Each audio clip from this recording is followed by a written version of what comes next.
38واں زبور۔ داؤد کا مزمور مشکیل۔ مبارک ہے وہ آدمی جس کی خطا بخشی گئی اور جس کا گناہ ڈھانکا گیا۔ مبارک ہے وہ آدمی جس کی بدکاری کو خداوند حساب میں نہیں لاتا اور جس کے دل میں مکر نہیں۔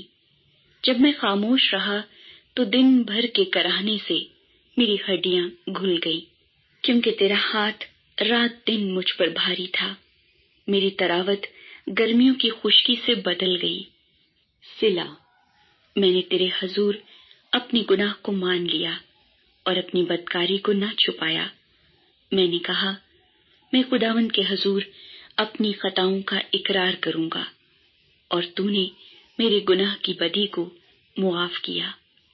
صلا، اسی لیے ہر دیندار تجھ سے ایسے وقت میں دعا کرے جب تو مل سکتا ہے۔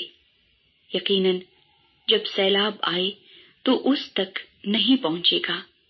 تو میرے چھپنے کی جگہ ہے، تو مجھے دکھ سے بچائے رکھے گا، تو مجھے رہائی کے نغموں سے گھیر لے گا۔ صلا، میں تجھے تعلیم دوں گا اور جس راہ پر تجھے چلنا ہوگا تجھے بتاؤں گا۔ میں تجھے صلاح دوں گا، میری نظر تجھ پر ہوگی۔